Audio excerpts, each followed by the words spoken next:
Hello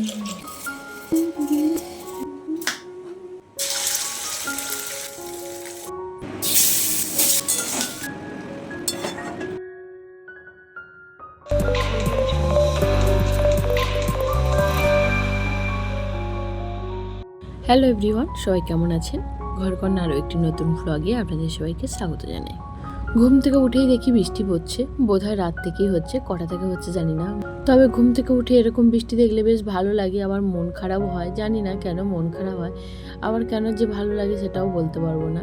তবে husband তো অফিসে যাবে, তার সাথে ছেলেও স্কুলে বেরোবে, তো দাঁড়িয়ে দাঁড়িয়ে বৃষ্টি দেখলেও হবে না। আর বৃষ্টি হচ্ছে, ভালো লাগছে না খারাপ লাগছে সেই সব নিয়েও ভাবনা চিন্তা করলে চলবে না, কারণ ফ্রেশ হয়ে রান্নাঘরে যেতে হবে।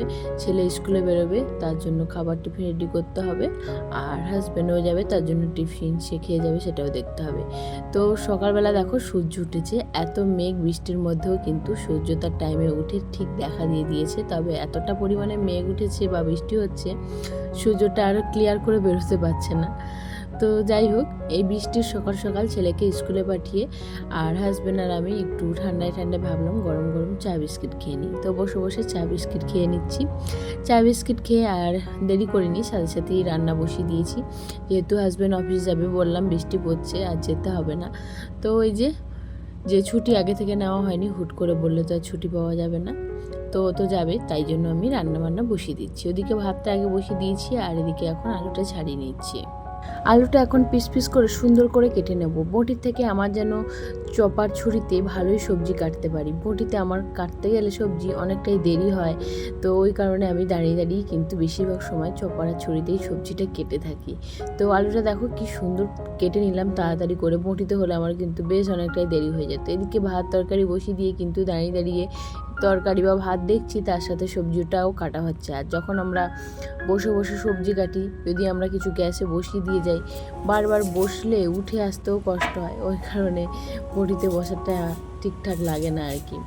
তো যাই হোক, বেগুন ভাজা করব, বেগুনটা কেটে নিয়েছি। এদিকে পেঁয়াজও কেটে নিয়েছি। বাইরে বৃষ্টি পড়ছে, সকালে বৃষ্টি ওয়েদারে সেরকম কিছু আর বানাতে ইচ্ছে করলো না, তাই পেঁয়াজ আর কাঁচা লঙ্কা কুচি কুচি করে কেটে নিয়েছি। ডিম ভাজা করব আর দুটো ডিমের অমলেট করব। আমার একটা ডিমের অমলেট খেতে ভালো লাগে না, দুটো ডিম হবে একটু বেশ অনেকটা হবে, বেশ ভালো লাগে। আর আমার ডিমের অমলেটটা কিন্তু বেশ লাগে খেতে।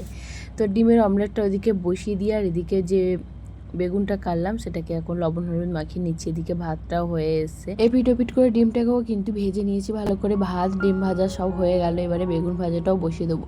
হাজব্যান্ড বেরোবে, তার খাবারও সময় চলে আসছে, তো তাকেও খেতে দিতে হবে। তো বেগুনটাকে তেলের উপরে ছেড়ে ঢাকা দিয়ে দিলাম 2 মিনিটের মতো। দেখো 2 মিনিট ঢাকা দিতেই বেগুনটা কিন্তু একদম নরম ভাজা হয়ে গেছে। তারপর এদিকে এখন আলু আর সয়াবিনের তরকারি করব, তাই আলুটাকে এখন ভেজে নিচ্ছি। একটুখানি এক টুকরো মতো ওল ছিল, সেটাই দিয়ে দিয়েছি। তো ওল আলু সয়াবিন সব একসাথে কিন্তু ভাজা করে নিচ্ছি, মানে একটু ভেজে নিচ্ছি। আর এদিকে একটা মশলা করে নিচ্ছি, আদা রসুন কাঁচা লঙ্কা জিরে, তো সব কিছু একটা সুন্দর মশলা করে নিয়েছি। আর আলু সয়াবিনটা ভাজা হয়ে গেছে, নামিয়েই ফেললাম। এখন তেলের উপরে গোটা গরম মশলা পেঁয়াজ কুচি দিয়ে ভালো করে পেঁয়াজটাকে লাল লাল করে ভেজে নেবো। একটা টমেটো ছিল দিয়ে দিলাম, আর একটু যে আদা রসুনের পেস্টটা করেছি সেটাও একটু দিয়ে দিলাম। এবারে মশলাটা একটু ভালো করে কষিয়ে নেবো। মশলাটা কষালেই তবেই কিন্তু তরকারির টেস্টটা উঠবে, তাই হাতে সময় নিয়ে একটু মশলাটা কষাতে হবে।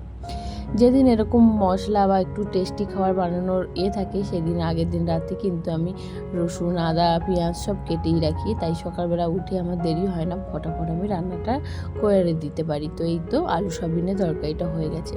আলু সয়াবিন খাওয়াই হয় না, মাছ মাংস তো খাওয়াই হয়। নিরামিষের দিন কুমড়ো সয়াবিন নিরামিষ তরকারি হয়, সয়াবিন দিয়ে যে আলু সয়াবিন একটা তরকারি করব পেঁয়াজ রসুন দিয়ে, সেটা আর হয় না। তো ওই মাঝে মাঝে ইচ্ছা হলেই এইভাবে বানিয়ে খাই। আর এই তো বেগুন ভাজা সয়াবিনের তরকারি ডিম ভাজা দিয়ে খাচ্ছি গরম গরম ভাতে, সেই স্বাদ ছিল খেতে। তবে আজ এটুকুই, আবার দেখা হবে।